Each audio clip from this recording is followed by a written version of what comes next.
Bienvenidos a otra noche de historias de terror. Soy su narrador, y hoy les traigo 3 relatos que me han sido confiados por personas que han experimentado el verdadero significado del miedo. En esta noche de Halloween, les presento historias que ocurrieron en diferentes países de Latinoamérica, recordándonos que el terror no conoce fronteras.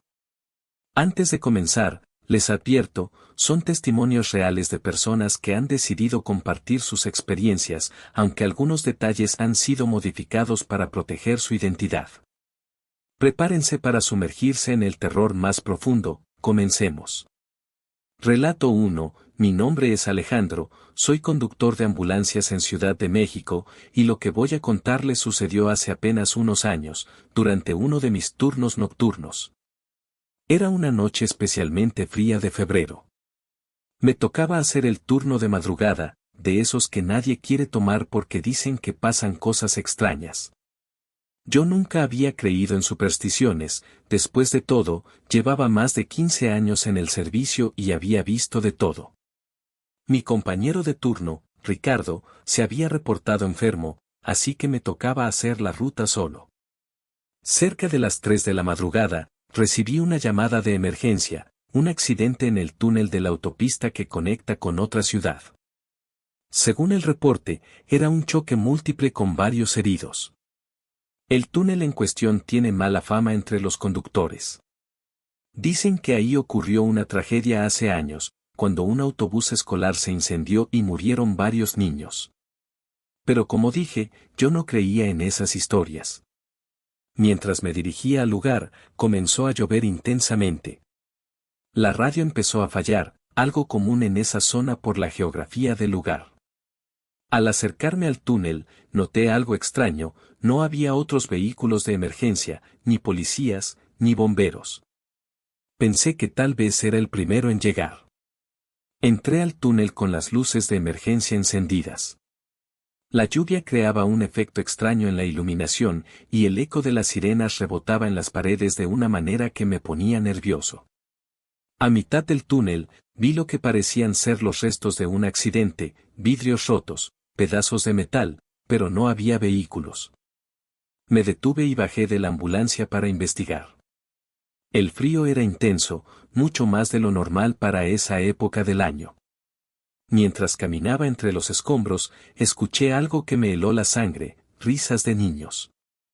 Al principio pensé que era mi imaginación, pero las risas se hicieron más claras. Eran varias voces infantiles que parecían venir de todas partes. Luego, empecé a ver pequeñas figuras moviéndose en las sombras. Parecían niños, pero había algo mal en la forma en que se movían, como si flotaran. De repente, todas las luces del túnel comenzaron a parpadear. En los breves momentos de oscuridad, podía ver claramente las siluetas de los niños, pero éstas estaban chamuscadas, como si hubieran sido quemadas. Sus risas se convirtieron en gritos de auxilio. Corrí hacia la ambulancia, pero cuando intenté arrancar, el motor no respondía. Los gritos se hacían más fuertes, y en el espejo retrovisor, vi algo que nunca podré olvidar, docenas de pequeñas manos carbonizadas que se apoyaban en las ventanas de la ambulancia. El pánico me dominó por completo.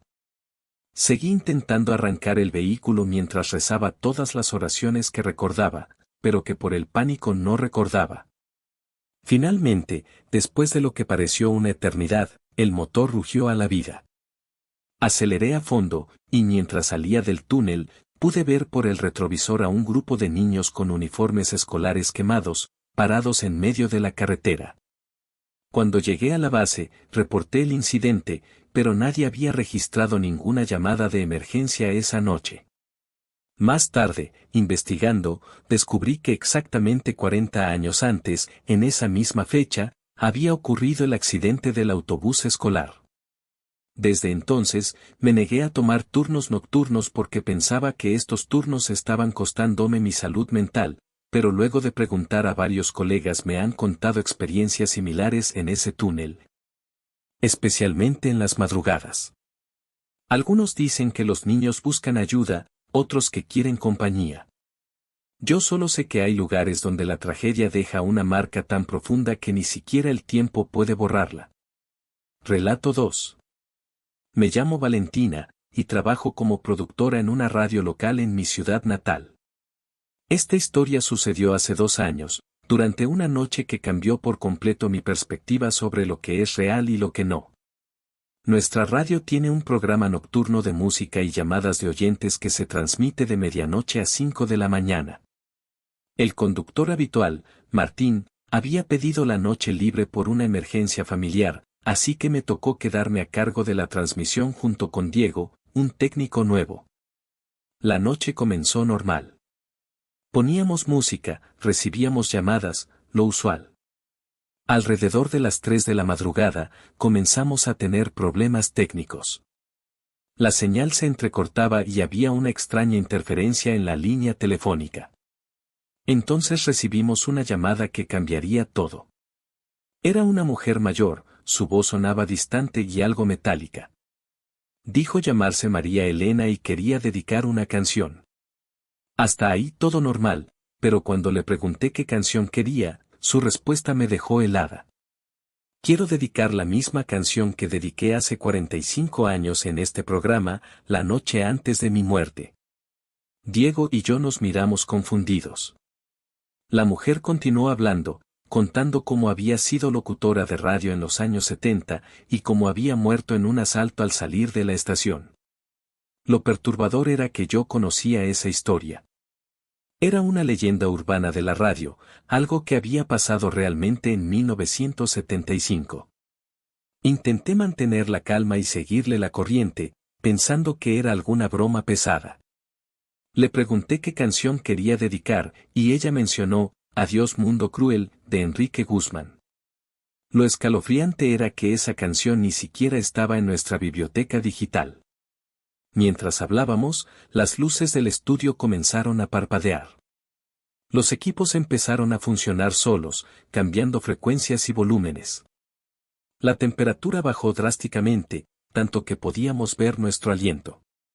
De repente, en todas las pantallas de los equipos apareció la misma imagen, una mujer vestida con ropa de los años 70, sentada frente a un micrófono antiguo.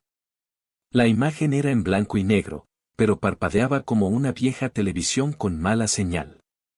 La voz de la mujer se hizo más clara, como si estuviera en el estudio con nosotros. Todas las noches repito mi última transmisión, esperando que alguien me escuche.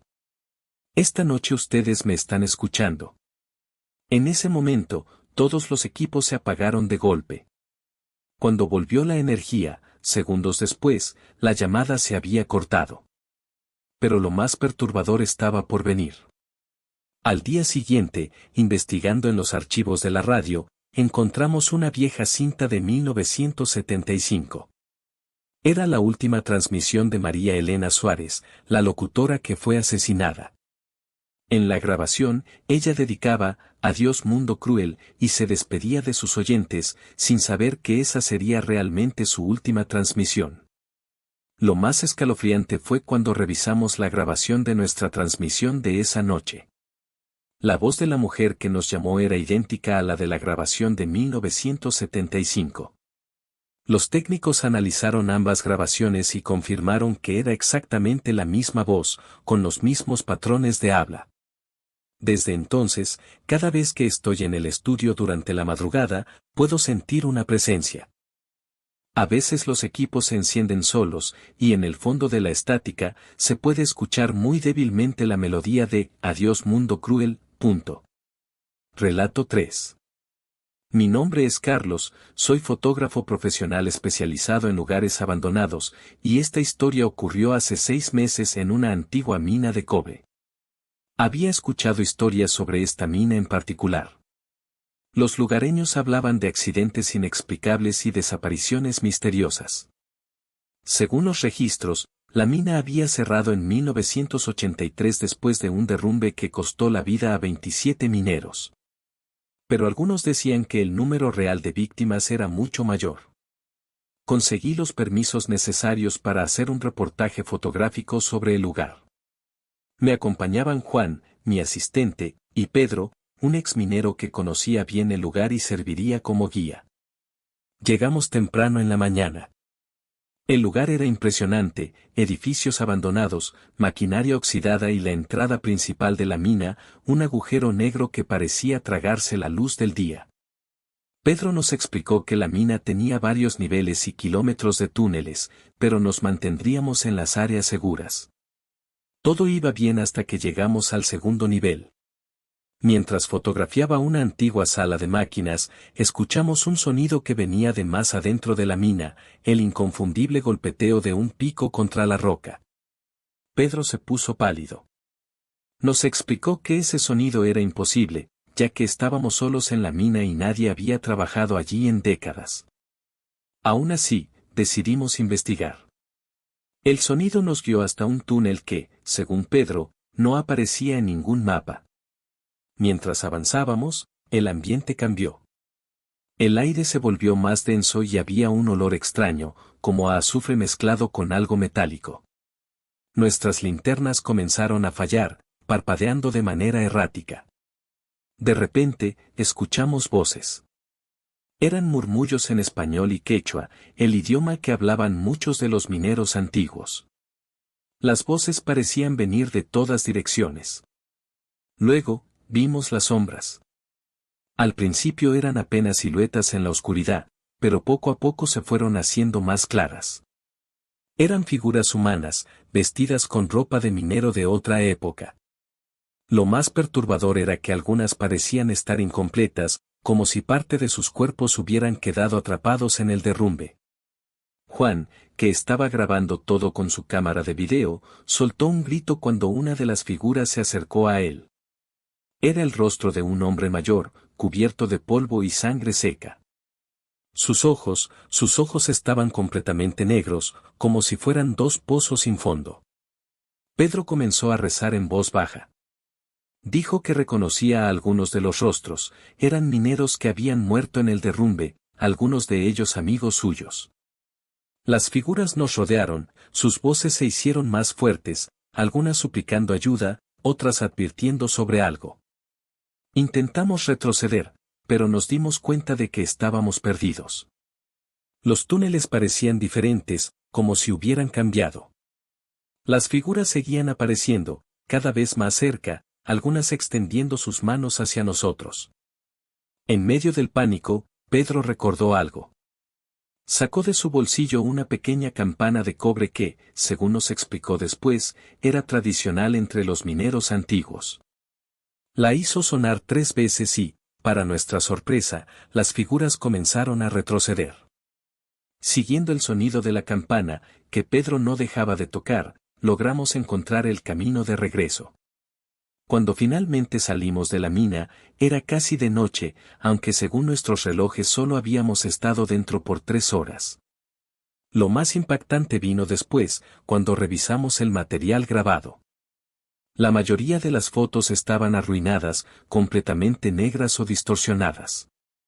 Pero en algunas se podían ver claramente las figuras de los mineros, sus rostros deformados por el terror y la agonía.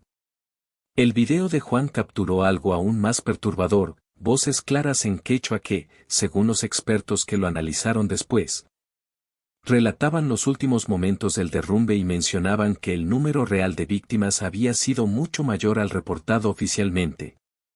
Pedro nos explicó más tarde que, según las creencias locales, las almas de los mineros que mueren en las profundidades quedan atrapadas allí, condenadas a seguir trabajando eternamente. La campana que nos salvó era parte de un antiguo ritual para guiar a las almas perdidas. Desde entonces, no he vuelto a fotografiar lugares abandonados.